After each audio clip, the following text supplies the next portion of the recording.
بسم الله الرحمن الرحیم۔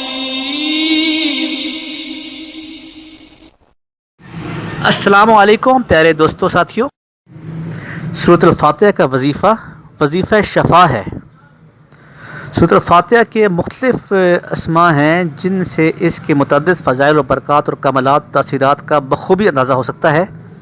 دیگر کسی بھی صورت کے اس قدر اسماء اور فضائل بیان نہیں کیے گئے ہیں۔ یہ صورت چونکہ ظاہری اور باطنی علوم اور معارف اور فوائد برکات کی جامع ہے، اس لیے اس کو قرآن کی افتتاحی صورت ہونے کا شرف بھی عطا کیا گیا ہے۔ اس کے متعدد ناموں میں سے ایک نام سورۃ الشفا بھی ہے اور سورۃ الشافیہ بھی ہے۔ امام داری رحمۃ اللہ علیہ نے اپنی مسند اور بہقی رحمۃ اللہ علیہ نے شعب الایمان میں صحیح اسناد کے ساتھ روایت کیا ہے کہ ہمارے پیارے نبی نے فرمایا ہے کہ اس کا ترجمہ یہ ہے کہ سورۃ فاتحہ میں ہر مرض کے لیے شفا ہے۔ اسی طرح حضرت عبداللہ بن جابر رضی اللہ عنہ روایت کرتے ہیں کہ ہمارے پیارے نبی نے فرمایا ہے کہ یہ سورۃ الفاتحہ میں ہر مرض کے لیے شفا ہے۔ سبحان اللہ۔ اور پھر بہقی حضرت ابو سعید خدری رضی اللہ عنہ سے مرفوعاً روایت کرتے ہیں کہ یہ سورۃ الفاتحہ زہر کے لیے شفا ہے، اور صحابہ کرام تو سورۃ الفاتحہ کو ہمارے پیارے نبی کے حکم کے مطابق فی الواقعہ شفا سمجھتے تھے اور کئی امراض کا علاج اسی صورت کے ذریعے کرتے تھے۔ صحیح المسلم میں، سنن نسائی میں اور دیگر کتابوں میں حدیث میں منقول ہے کہ صحابہ کرام سانپ اور بچھو کے کاٹے پر مجنون اور اہل سرا یعنی کہ مرگی کے مریض پر سورۃ الفاتحہ پڑھ کے دم کرتے تھے، جس سے مریض اسی وقت تندرست اور توانا ہو جاتا تھا۔ بزرگوں نے بھی مختلف امراض کے لیے سورۃ الفاتحہ کو مخصوص اوقات میں یعنی مخصوص تعداد میں پڑھ کرنے کے دم کرنے کی وہی تاثیر بیان کی گئی ہے۔ امام بخاری رحمۃ اللہ علیہ نے فرمایا ہے کہ حضرت ابو سعید خدری رضی اللہ عنہ سے مرفوعاً روایت کرتے ہیں کہ یہ بعض صحابہ سفر میں تھے، اسی اثنا میں کسی عورت نے ان سے سانپ کے ڈسے کے لیے تریاق کے بارے میں دریافت کیا، جس پر ایک صحابی نے سورۃ الفاتحہ پڑھ کے دم کیا تو وہ شخص وہیں ٹھیک ہو گیا۔ پھر یہ ماجرا ہمارے پیارے نبی کی خدمت میں اقدس میں عرض کیا گیا تو آپ نے فرمایا، جس کا یہ ترجمہ ہے کہ کیا وہ یہ نہیں جانتا تھا کہ سورۃ تریاق ہے؟ تو اسی وجہ سے اس کا نام سورۃ الرقیہ بھی ہے، جو خود ہمارے پیارے نبی کا تجویز کردہ نام ہے۔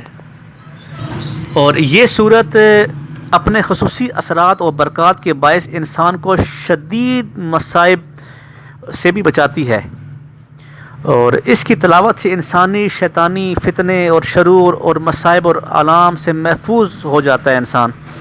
حضرت انس رضی اللہ عنہ روایت کرتے ہیں کہ ہمارے پیارے نبی نے فرمایا ہے، جس کا یہ ترجمہ ہے کہ اگر تم بستر پر سونے کے لیے جاتے ہو نا، جاتے وقت سورۃ الفاتحہ اور سورۃ اخلاص پڑھ لیا کرو تو تم سوائے موت کے ہر شے سے حفظ و امان میں آ جاؤ گے۔ اور اسی تاثیر کے باعث اس کا نام سورۃ الواقعہ بھی ہے۔ یہ سورۃ الفاتحہ کی تاثیر و برکات میں یہ بھی ہے کہ یہ مشکلوں کو آسانیوں میں اور تنگیوں کو فراوانیوں میں بدل دیتی ہے۔ اس سے انسان پر حقیقی برکت اور سعادت کا راستہ کھلتا ہے، ذہنی کرب، فکری الجھنوں اور پریشانیوں سے نجات ملتی ہے، رنج و عالم اور غم ہر طرح کے غم دور ہو جاتے ہیں، بیمار کو تندرستی ملتی ہے، تنگ دست کو فراغی رزق عطا ہوتی ہے، محروم کو فتح نصیب ہوتی ہے، اور سب غموں کو دکھوں کا مداوع ہو جاتا ہے۔ فتح، مشکلات اور روحانی برکات کے لیے، ہر قسم کی مہمات میں کامیابی کے لیے، آفات و بلیات سے حفاظت، جملہ امراض سے شفا یابی اور اللہ کی خاص مدد و نصرت کے لیے یہ وظیفہ مؤثر ہے۔ ذرا آپ غور سے سنیے گا دوستو۔ بسم اللہ الرحمن الرحیم۔ الحمد للہ رب العالمین الرحمن الرحیم مالک یوم الدین ایاک نعبد و ایاک نستعین اہدنا الصراط المستقیم صراط الذین انعمت علیہم غیر المغضوب علیہم ولا الضالین۔ اسے آپ نے 11 مرتبہ پڑھنا ہے، اور 10 بار پڑھ لینے کے بعد جب 11ویں مرتبہ پڑھنے لگیں اور اس آیت پر پہنچیں ایاک نعبد و ایاک نستعین، تو اس سے تو اسی ایک آیت کو آپ نے ایک تسبیح جو کہ 100 دانوں پر مشتمل ہوتی ہے، آپ نے اسے 100 مرتبہ پڑھنا ہے، اور پھر اپنی بقیہ صورت آپ مکمل کر لیں، اور اول و آخر 11 مرتبہ درود شریف کوئی بھی جو آپ کو آتا ہو وہ آپ پڑھیں، اور پانی دم کر کے پئیں۔ اس وظیفے کو کم از کم 40 دن یہ حسب ضرورت جاری رکھیں۔ دوستو پھر میں آپ کو یہی کہوں گا کہ ہر عمل جو آپ کو میں بتاؤں گا، ہر عمل کے لیے آپ کے دل میں ایمان اور یقین ہونا لازمی ہے۔ جب آپ کوئی بھی عمل مکمل یقین کے ساتھ کریں گے تو اس میں آپ کو 100% رزلٹ ملے گا۔ جب آپ کے دلوں میں یقین ہی نہیں ہوگا تو اس کا کوئی رزلٹ آپ کے سامنے نہیں آنا ہے۔